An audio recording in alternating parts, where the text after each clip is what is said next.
champions, champions of Europe finally. History made in Istanbul. The treble complete. History makers. For the first time ever, an English club have won 4 titles in a row.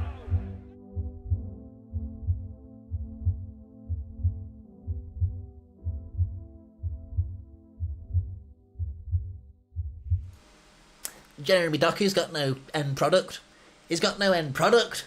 Oh, Jeremy Doku's got no end product. Absolutely, boom, smashing one into the top corner, Jeremy Doku. I was saying on this channel, he needs to work on his end product, and he still does. But with moments like that and a substitution appearance like that, it's why I still believe in him, man. I still want to see him start these games. I still want to see more from him. I feel like there's levels to go through for Jeremy Doku, but an impact substitution like that is won us 3 points. There are other players that had just an equal amount of impact to the game. You're thinking Kovacic and his 2 goals, Ederson's 2 outstanding saves, Gvardiol's defensive contribution.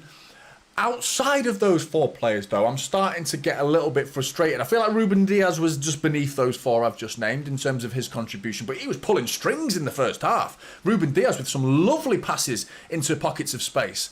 But Jeremy Doku, for me, is got to be the headline grabber of this game, not only because of the fact he came on, scored to make it 3-1 in a moment we were suffering. We were really struggling at that moment. Fulham were on top. They were dominating the game, Fulham, in that second half, for the second half of the second half, at least. And we were struggling. We were not finding any success, and we had to accept that we need to defend. And hats off. I doff my proverbial cap to you, sir. Pep Guardiola, I'm talking about. I commend him for taking Phil Foden off and putting John Stones on. There aren't many times that Pep makes those sorts of substitutions. They're not that frequent. Because Pep's all about the other end of the pitch, isn't he? He obviously cares about defence and things like that, but there are times where I wish you'd care more about the defence, you know? Just accept that they're playing well. They're a very good side. They're 6th, or they were 6th in the Premier League for a reason. I don't know where they are now, but I know we're still 2nd, thankfully.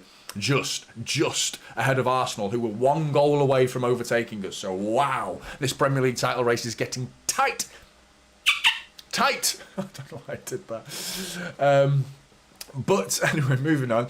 Yeah, Doku's impact was absolutely brilliant. I mean, not only the impact for scoring, but the actual goal was absolutely brilliant. The waz that he put on it just absolutely just drills it. Bernd Leno's on his that way, isn't he? He's like leaning that way, and the swerve that he got on it, just like a thunderbolt, he's past him in a blink of an eye. Brilliant from Doku. I felt like his actual contribution to the game was brilliant as well. Not just the goal. I felt like he was collecting the ball. He didn't really give it away. There was a moment where he was dribbling in our half, and I was thinking, risky, don't lose the ball there. But he just comes out of it, surrounded by Fulham players, with the most sensational bit of dribbling I've seen in a long time. And he's such a unique player that this player could... He could just dwindle and become nothing if we don't nurture his talent. He is so special in such a very unique way. Like Haaland, and we're starting to have these less versatile players now. We've got a couple of them. Just tools that are built for one job. Do you know what I mean? One job. That's that tool's job. Do you know what I mean? We've not got that many Swiss Army knives in our squad anymore. We've got hammers and chisels, mate. You know, Haaland's the hammer, Doku's the chisel. Just keep chipping away with dribbling all game, and then Haaland with an absolute hammer. Do you know what I mean? Like, we've got tools that are very specific now to what we want to do, and we need to nurture that, give him more minutes for me. And I just felt like the game was...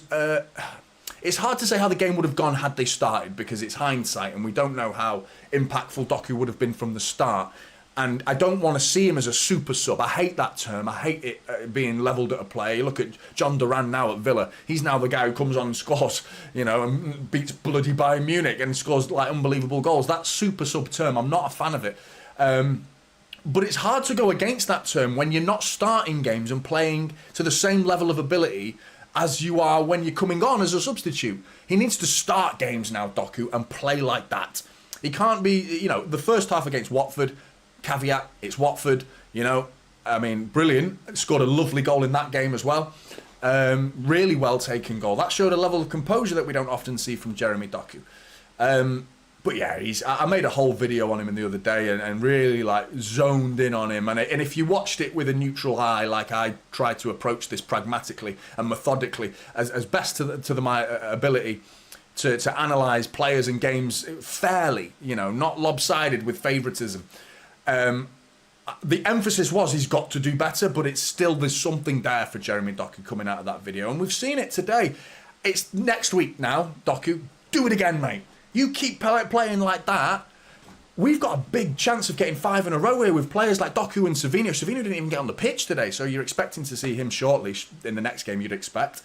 But yeah, Kovacic as well. I want to let's give him some respect for 2 wonderful. Well, the second was a wonderful finish. The first one was a little bit more right place, right time. Sort of, yeah. I mean, how many times we've seen Rodri on the edge of the area do that sort of damage to opposition sides? Just drifting around and just drilling one in as the ball kindly breaks out to our defensive midfielder and smash. We get back in the game. A lucky deflection, but you take it, you know. The luck was generated by Kovacic's positioning. Yeah, nothing lucky about the second goal. It was absolutely brilliant. Lovely cross, and again, finally, a cross on the money. I'm getting really frustrated with City's inability to cross the ball accurately. No cross can be, you're not going to expect 100% crossing from anyone ever. You know, it's a difficult task, you know, especially when you've got Bassi and Anderson, 2 absolute buildings, to skyscraper human beings to get the ball past. Obviously, you've got Haaland as a target, but Phil Foden went over everybody. He looked for Bernardo Silva in that moment, finds Bernardo Silva on the money. He can chest it, brings it down, and lays it on a plate for Kovacic to make it 2-1 Manchester City. It's fantastic play, and it came from a good cross, an accurate cross, most importantly, from Phil Foden. But he sort of vanished in the second half. I thought he was doing reasonably well in the first half, Phil Foden. He was doing okay. He was finding pockets. Little touches were letting him down here and there, but he was okay. There was a buzz about him. Second half, just anonymous from Phil Foden, and he was withdrawn from the side correctly because he was having little to no impact on the game in the second half. And in moments when we needed defending, you know, and he's going to have even less impact when we're under the cosh, like we were against Fulham in that second half. John Stones coming onto the pitch. I feel like I haven't looked at it. I've seen the quick glimpse, so I'm going to take this with a pinch of salt. But I have a funny feeling John Stones' positioning was a little bit out of whack for the Fulham second goal.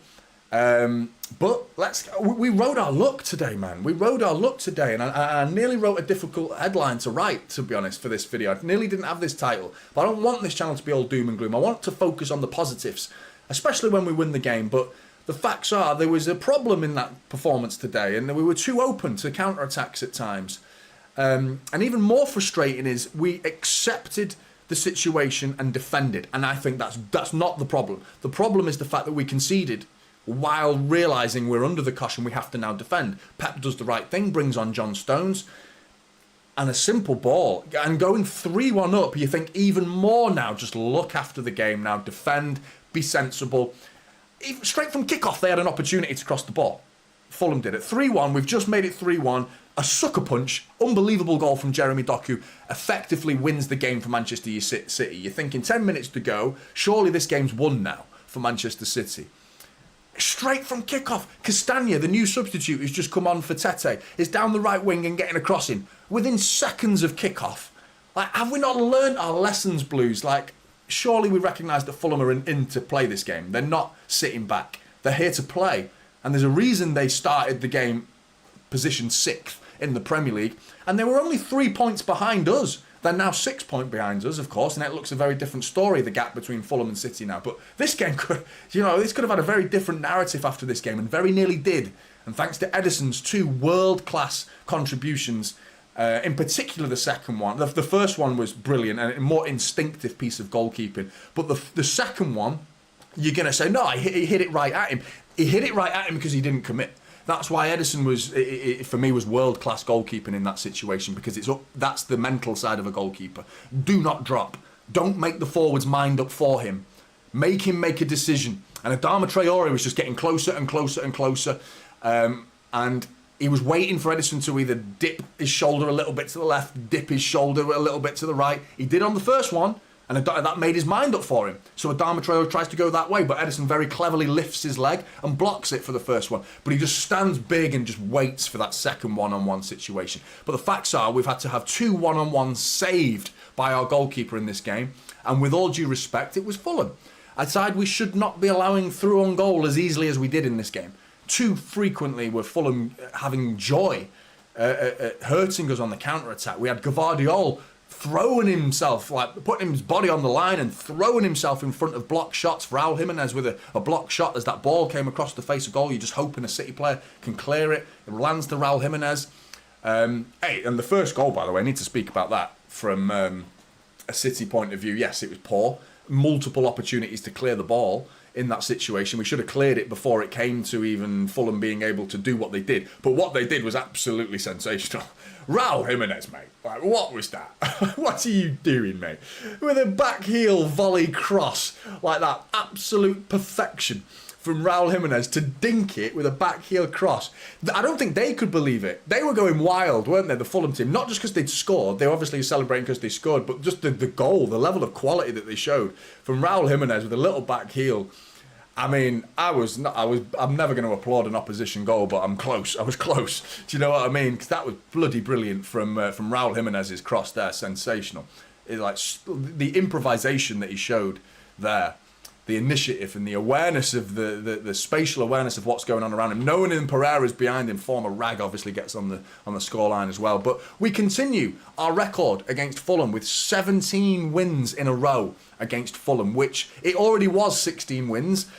Obviously now that becomes 17. It was already the longest winning streak against any one side in English football history. So we've extended that record against Fulham, who, I mean, they must be feeling pretty sorry for themselves right now. And I'd be walking, I mean, I don't want to patronise Fulham fans, to be honest.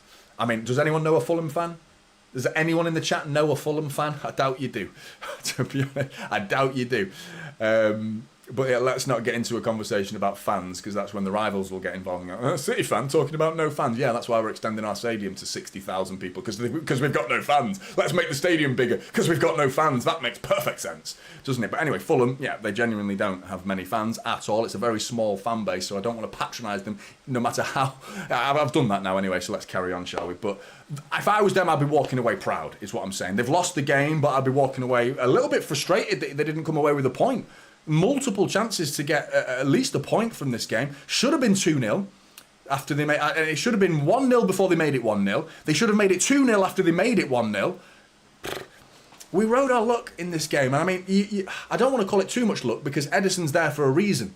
For that reason, to be a class act goalkeeper who prevents the opposition from scoring. He's done his job, so that's not luck. That's just brilliant bit of goalkeeping. But it's just the amount of chances Fulham got that concerned me. And how much they actually controlled the game in the second half was a bigger concern, because they got the ball down at 2-1 and were just knocking it about, and we couldn't get it off them. And that's a big concern for me. And as much as Kovacic had a good game, I felt like in that moment, that last 20 minutes, it was going on around him. He was struggling to make an impact on the game. I think Kyle Walker's speed, or lack of now, has been exposed by Adama Traore, who absolutely rinsed him down that side. But I mean, there's only one player that's going to keep up with Adama Traore in our side, and it's Kyle Walker. So we can't have a go at Kyle Walker for not being able to keep up with Adama Traore just because he's getting old. Like, stop getting old, you twat. Stop being older. Like, it's perfectly normal. It's what humans do, unfortunately. We need to recognise that he isn't as fast as he used to be. Do you know what I mean? But I wouldn't be surprised if people are annoyed with Kyle Walker for not keeping up with Adama Traore. I mean, yeah, I think we've seen Kyle Walker's age, but Adama Traore is probably still one of the few players that's quicker than Kyle Walker. But that list is getting bigger for Kyle. There are players now that are beating him and staying beaten. You know, he stays beat once you get past him nowadays by too many players that are starting to show a turn of speed that he can't keep up with. So this whole, let's play him when we face Real Madrid and Mbappe, or Vinicius Jr., we've got to play Kyle Walker. It's starting to be like, well, if he's not, the speed has been his biggest attribute, and if that's gone, a big part of his game's gone. It's like Vardy at Leicester. You know, he was a killer. He was a killer centre forward that just like gets in the channels, and once he's past you, he's past you. He stays past you. And Vardy's lost his speed now, and he's nowhere near the same level of player that he used to be. And that's just inevitable. It happens in the game, and it's a part of the game that I think Cheeky and Pep need to recognise and start to plan for a little contingency plan for that side of the pitch. He was brought on to, I nearly said babysit, I very nearly said that in the watch along, but he didn't babysit him because it's patronising to Rico Lewis. But he came on to look after him, help him, you know what I mean? Like, because he was struggling down that side. Anthony Robinson was doing Rico Lewis all game, first half and second half. And part of me has got put a little bit of blame on Rico Lewis because I felt like in the battles he was struggling. He wasn't winning his duels that well, reasonably well, but there were times where the crosses were coming in too easy. He wasn't getting in Anthony Robinson's face quick enough. Kyle Walker came on to help Rico in that position. But I also blame a little bit of Pep because Rico's got to get into midfield, so it's not easy for Rico to get back and be in a right-back position when the ball's being turned over so quickly and he's 20 yards out of position because he's being asked to by Pep. So the blame needs to be levelled with Pep a little bit on that one, just as much as Rico still didn't have a good game. His best contribution, Rico Lewis, was the final seconds of the game, where he intercepts a poor ball as they were about to, their last opportunity to get a cross in. And they were going out to Robinson again, and Rico just read it like a book, intercepted, charges down that right wing, wins a free kick, and wins Man City the game. That was the best moment because of recency bias. That's in my memory still pretty cleanly. He wins City the game with that little action there, which is vitally important. But prior to that, Rico did not have his greatest performance. I felt like he struggled in this game. Which doesn't mean drop him, you know what I mean? Like, I feel like he's had a good season so far, Rico. He's played more off the last against Bratislava. I gave him man of the match, so there you go. I feel like he was really good, but that was Bratislava. Today was Fulham. But yeah, Gundogan again. Is he the guy who should be starting? You know, Bernardo Silva, mate. I've not been impressed by him all season, to be honest, but today really stood out more than the prior games. And again, a player I adore. I love Bernardo Silva, and what he's done for this club is, I would say, it's matched by very few players, and most of them have statues now. Do you know what I mean? He's that level of player. He's that level of player, Bernardo Silva. But we need to recognise what is happening now. Let's not talk about the past. We're talking about now. He's not playing well. You know, I've never seen Haaland pass the ball in that situation. Bernardo Silva got the most rarest opportunity to get an assist off Haaland, who passed you the ball when he had an opportunity to shoot with his right foot. He chose to pass it to Bernardo Silva, and the shot was just tame and weak and nothing. And he made one effort to go past Anthony Robinson in the first half, Bernardo Silva. Once he tried to go past him, and Anthony Robinson slipped, and he got past him. It was a good effort to go past him, but we've got to see more from Bernardo Silva. He's not a right winger. He's not built for that job, man. And the reason why I went from Gundogan to Bernardo Silva so quickly is because I want to see Bernardo Silva inside. Because I don't think Gundogan's playing well either. I think if bordering on poor. And I said it at the Newcastle game, after the Newcastle game, that Gundogan had an absolute stinker against Newcastle. So poor. And I felt like I was going to get some backlash for saying that, because it's like, how dare you say the return of the god that is Gundogan, who's come back to Manchester City, who can be criticised by no one. Well, I don't operate like that, first of all. I criticise anyone who I feel deserves it. And he had a stinker. Pep then followed it up with some very damning comments about Gundogan. Said it's like one of the worst he's ever seen him play, Pep said. So, I mean, he wasn't alone. I wasn't alone in thinking Gundogan had a bad game in that game. He followed it up with a goal against Bratislava, but I don't think he played superbly well. He was all right. In that game. Nothing brilliant, but the goal was deflected volley, but you take them. He's got to step it up now, Gundogan, because he's not having an impact on games. I don't think he was terrible today, by the way. I just feel like I would like to see him used a little bit more sparingly. We seem to be dependent on him for creativity, and he's not delivering in that department. He's not creating anything for City. So, yeah, a bit frustrating from Gundogan. I would like to see Bernardo Silva come inside. I would also like Jack Grealish to come inside. I would have rather have seen Savinho on the right. You know what, if you watch my preview, you know what my starting 11 was. And I feel like after the game, I still feel like that. You know what I mean? I don't feel like I got anything wrong in my preview. I still feel like I wanted to see the players in those positions that I put in the preview, with Savinho right wing, Bernardo Silva and Gundogan on the bench. How much does that make sense now, after having watched the game? That sounds about right, doesn't it? After today's performance from them two. Saw it come in. Grealish, I want to see him inside. And I don't think he played brilliantly today. If anything, he was a bit dodgy in the first half with one of his passes to Gvardiol, gave them an opportunity to try and make it 1-0. Grealish got away with murder in that situation. He didn't have an impact on the game, Grealish, today. Doku came on and did the polarising impact to what Grealish was doing. But I don't think Grealish was bad. I just feel he's wasted out there, Grealish. I feel like his ball retention and his awareness I want to see him do the Villa job. Play as a number 10. Doku on the left, Savinho on the right, Haaland up top, Foden and Grealish behind Haaland, feeding those channels to Haaland and getting the ball out to the two most dangerous dribblers on the planet, And I feel like those 5 can win us most football matches. Rotate Grealish and Foden here and there for Gundogan, and De Bruyne comes back. I feel like De Bruyne should go straight in if he's fit. That's the key point for De Bruyne. It's like he's injured again. He keeps going missing for huge chunks of the season, and we have to carry on without him. And how many times do we keep doing this? And do we not start needing to plan for these players that keep getting injured every year? John Stones for me is up for debate for his injury record. I love him. I want him to play. When he's fit, I'm like, I have no problem with seeing John Stones start. It's just he picks up a lot of injuries. It's like Vincent Kompany.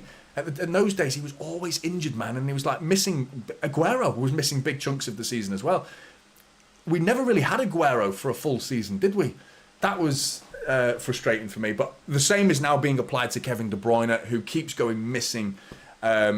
Injuries are injuries, and he can't help that. It's just unfortunate that he seems a little bit susceptible to them. If he comes back and he's fit, I feel like he would start most games because of his ability. It's still there. We've seen glimpses of it this season, not enough, but still there.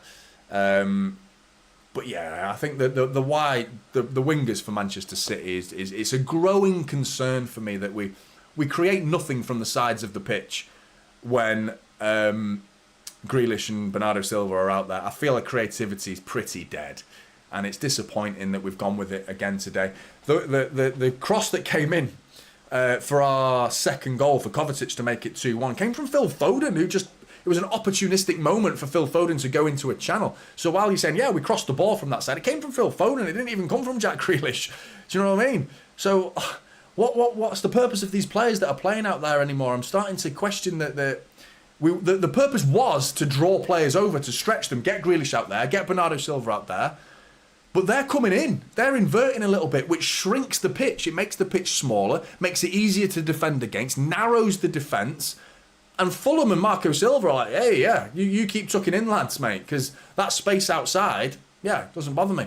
I mean, no one's out there, unless Gvardiol comes on the overlap, which then brings into the question, do you want Gvardiol coming on the overlap? Yes, he's a brilliant player. Coming forward, he's scored a goal this season, scored quite a few towards the end of last season. But what about the gap he's leaving behind? What about that? You can't keep sending him forward and expecting not to keep clean sheets. He's going to make a massive error soon, Pap, and we've pushed our luck with this system now. I feel like it's time to freshen it up, because we're getting caught on the counter-attack very easily. We've gone 1-0 down to Ipswich, 1-0 down to Brentford, 1-0 down to Fulham, and these are sides that we should be bossing from minute 1. Not going 1-0 down from a counter-attack in all 3 of those games I just listed. I'm sorry, there's a pattern there. And if I can see it, I'm sure you guys can see it in the chat. Surely Pep can see it. But he'll just say, I know. He'll be aware of it. And he'll just say, I'm more bothered about the other end of the pitch. I want us to have more threat that way. And I just feel like the balance we're going to get caught out soon. And we're going to drop silly points by this unbalanced approach to football matches. He then took the right approach in the second half. We took the lead. And then brings on Stones for Foden. So he knows, Pap. He knows. He got the game effectively won. It was only 2-1, but still. He sends on a defender to look after the game. Game management from Pep. So he's there. That's good. I'm pleased with Pep for doing that substitution. I think John Stones didn't have his greatest performance having come on. I mean, I felt like he could have done better with Fulham's second goal, but still. The recognition from Pep is what I'm most pleased about. There was a moment, 20-minute spell, not a moment, 20 minutes of a football match is a long time to be defending. And we had to. And until Doku scored, you were fearing the worst. And thanks to Doku's absolutely sensational goal, But Blues, how do you feel about it? Do you feel like, I mean, a win is a win at the end of the day. We've got to look at the positives. I thought Doku was brilliant in his impact, like I said, Kovacic as well, getting 2 goals. I feel like this is a good day, you know, but I'm just a little bit, I'm putting the brakes on the celebrations a little bit because there's still so much to talk about. And, you know, it's certainly not a negative day. There's no need to get panicky, but there's just little glimpses of problems keep rearing their ugly head and we need to address it, you know. And I mean, talking about it's not a problem, and I don't feel like that's a negative thing to do, to talk about it. But it's more, what are the solutions? I'm giving you a load of problems. These are the problems, but what are the solutions? And I'm trying to suggest different wingers, trying to suggest, should John Stones start playing in that defence rather than Rico Lewis? Today I felt like that could have been a better option. Maybe Akanji stays as a fixed right back. John Stones drops in and out of centre back and into midfield when needed, alongside Kovacic. I feel like John Stones should be doing that role. We haven't seen that much of it this season. Akanji can also do that role as well. But what do you feel, Blues? Do you feel like this was a good win? Like, I mean, a win is a win, but do you feel like it was a good win? Do you know what I mean? Like, do you feel confident now going into some future games? How do you feel now? Because I'm not oozing with confidence. I feel good that we got the job done, and we could end up having one of those seasons where it's about getting the job done at the end of the day. But do you feel like we're going to dominate games now? Because I don't feel confident. And I mean, the Rodri loss, De Bruyne out, that's a big loss. Foden missing big chunk of the start of the season. You've got to see him getting back to his best. Lord's asking, what does Gundogan offer? At the minute, not enough. There's certainly a level of ball retention that he offers. You know, his touch could be a little bit better. I felt like his touch has been very sloppy lately. And Bratislava as well, even in the game where he's considered to be okay, his touch was a little bit shaky. But Devious saying we're struggling at the Etihad. Yeah, it's been a bit of a... I mean, we won. But yeah, I know your point. You're right. I don't feel like we controlled enough of that game. Section thinks ugly win is 3 points. You're absolutely right, mate. 3 points on the board is all that really matters. But in a season that contains 38 games, you've got to look at the rest of the games, considering we're on game 7. There's 30 more to go. So, City have more often than not shown that we actually go through these spells in seasons where we're struggling. There's question marks over City. It's like, oh, what are we going to do here? There's a little problem there at that part of the pitch. Tactically, is Pep just getting it a little bit wrong? Team selection a little bit off. He always does this, and to be honest, at the end of the season, he makes us all like fucking fools, and we end up winning the league. So there's still that in the back of my mind, you know, and I feel like we can do it, knowing full well how many of them. I mean, the evidence of the last 4 years speaks volumes to the fact that we should not be writing this side off, especially after a win. Do you know what I mean? We certainly shouldn't be writing them off until after Christmas, you know, until that gap between top and second place, if we're in second, becomes anything more than 8 points. I still think we're in a title race. Even at 8 points, man, we've done it before. Do you know what I mean? We were about the same behind Arsenal when we beat them 2 years ago for the treble season. So we can do it, Blues, and we are in a serious title race. I don't find Liverpool to have been that convincing today in their win against Crystal Palace. I thought they were pretty mediocre and got the job done, same as we did. I felt like Arsenal, I was glimpsing at the game, so it's harsh for me to judge Arsenal, having mainly focused on the City game today. Harsh to judge them from the little glances that I afforded them in the game today. But I didn't see that much domination from Arsenal, and I saw a few chances for Southampton in that game as well. So maybe all three sides are just finding their feet in this season so far. Arsenal against Leicester as well, they won the game 4-2. You'll look back at that game, Arsenal scored 4 goals, beat Leicester comfortably. Until the 94th minute, mate, it was 2-2, you know, so a very, very different headline for Arsenal, but really the game, it tells a different story, and what I'm focusing on, because I feel like there's going to be games similar to that for Arsenal this season where they don't go and just boss the game, and they may drop more points, and they will drop more points, almost definitely will, silly points. So will Liverpool, but if we continue like this, I think so will we, you know. So this could be one of the most interesting title races for the neutral. It could be one of the lowest points tally we've seen under Pep since we've been getting since the 100 points. I feel like this we might not get 90. 89 might be enough to win the Premier League this year. I feel like there could be silly losses for this season because the standard beneath us as well is getting better. You've got teams like Brentford and Brightford that can spend 50 to 100 million in the transfer market now. So they make it very, very difficult week in, week out. Fulham have got 11 points from 18 this season. They lost to United on the first game of the season, Fulham, but they've just beaten Newcastle, who we dropped points against, albeit it was at Craven Cottage. They also beat Forest. Newcastle and Forest were unbeaten until Fulham faced them, and then they beat them. They were facing their third unbeaten side in a row in Manchester City today, Fulham. And they very nearly took a point off us today. Very nearly. So, respect to Fulham, as much as it's a bit of a problem for City, we know we're in a game. The standard of the Premier League now is sensational, and like from pretty much outside of the relegation zone, you're not looking at like should be a win. You look at Wolves away, because it's away, it's not guaranteed. Wolves are having a stinker of a season. Are they bottom of the league right now or second from bottom? I don't know what the damage has been done to Wolves today. I don't know the actual score. I don't even know if they're playing right now. They might be tomorrow. I don't know. Anyway, Wolves are in the relegation zone. So you're looking at that thinking City should win that game, but it's away at Molineux Stadium. We lost there last season, a very different side.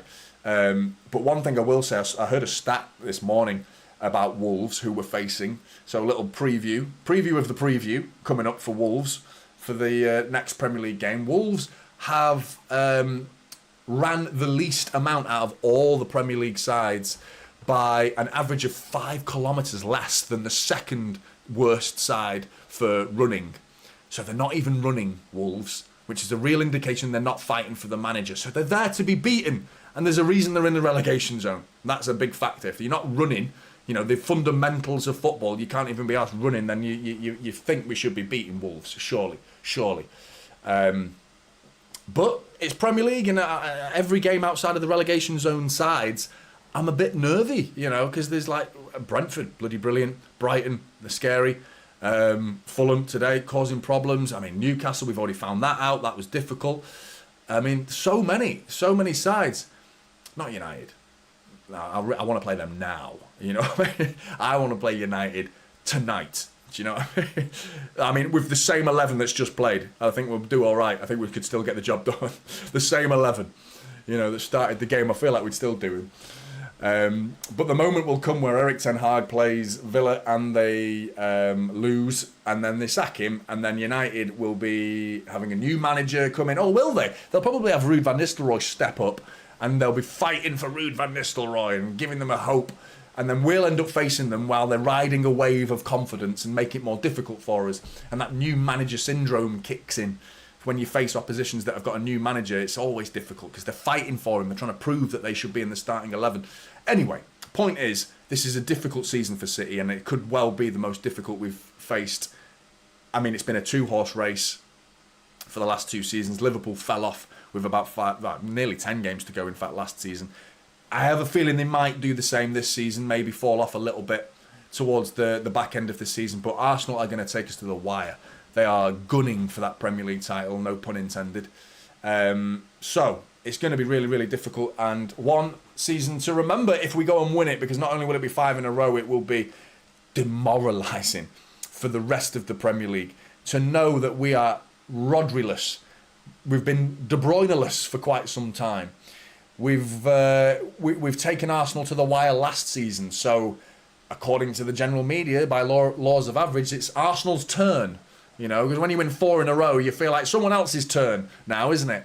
And that narrative seems like that's a script that seems to have already been written. We'll see.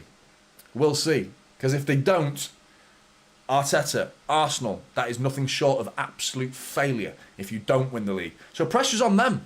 If we don't win the league, I feel like, well, we just won the last 4 in a row. You can't win them all. I don't feel like that's like, oh, how terrible. I mean, yeah, if we have a bad season, we have a bad season. We'll bounce back. The question is, if Arsenal don't win the league this season, how does Mikel Arteta pick them up? How does he motivate them again and say, we're going to do what we did last season, lads? Right, lads, you're listening. We're gonna do what we did last season, except this time we're going to win more games. And like, how does that work? We tried our hardest last season. We fell short. The year before, we came into the title race with a little bit of a surprise. A year later, we tried our hardest. Not good enough. This season's meant to be the season. So if they don't do it again, the season after that, how does Mikel Arteta motivate those players to say, let's go again? Should we try again? But yeah, that's all you can do. That's all you can do. And City could go and win a 5-peat, which would be absolutely unbelievable. But 3 points on the board. Redcamp says, Johnny, what I feel, it's gone now, but we concede goals too easily and we are shit defensively. Yeah, we've been a bit sloppy, mate, I agree. But I think we can still win the league. I still think we can do it. Sal with the super chat just before we're about to shoot off. Thank you very much. We DW, but what does DW mean? Mate, I'm not good with abbreviations like that. So someone help me with DW. What does DW mean? DW about Arsenal. We don't care about Arsenal, I would guess. We focus on our dominance. I completely agree with what you're saying, by the way. Because even when they went 1-0 up, Southampton went 1-0 up, I felt like they're going to win. So forget that. Don't worry about Arsenal game too much. Just focus on ourselves. And you're absolutely right. We don't worry. Yeah, Olu to the absolute saviour. We don't worry about Arsenal. There you go. Don't. How did I not figure that out? I said don't care. Worry didn't even pop into my head. Too many abbreviations nowadays. I like good old-fashioned words. Do you know what I mean? But yeah, no, I'll remember DW for next time. Don't worry. But I was showing my age there, getting on a bit, aren't I? Getting annoyed with abbreviations and stuff like. Can't even text. I'm like one of those old guys who types like that now. Like that. I drive my car like that with my nose on the steering wheel. Like that. But come on. Right, 3 points. It's a positive day. We've got 3 points. I've had plenty of things to talk about in this game. Player ratings in the morning. At least going to give you them in the comments like I did last time. If I find something specific to focus on and how to prevent... I really want to look at how to prevent this counter-attacks from consistently happening week in, week out, because we are getting done, man.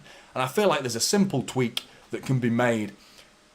A little sacrifice in the attack to prevent the opposition from scoring. We've conceded 2 goals, man. So, I mean, conceded 2 against Arsenal. There's no shame in that. I mean, they're a good side. But 2 to Fulham at home is silly, man. 3-2. But the 3 is good. Doku's performance was fantastic impact. We've won the game. Kovacic 2 goals. There's plenty more positives than negatives from today. But there's things to consider going forward, and that's what we're going to do on this channel moving forward. So thank you very much for joining me in the watch long. If you did, thank you for joining me in this match reaction as well. Please drop a like on the stream if you haven't already. Do on your way out. It really, really helps. And subscribe if you're new. Costs you nothing and would be hugely appreciated. Take care, Blues. Enjoy the rest of your weekend. 3 points in the bag. That's all we needed. Come on, City.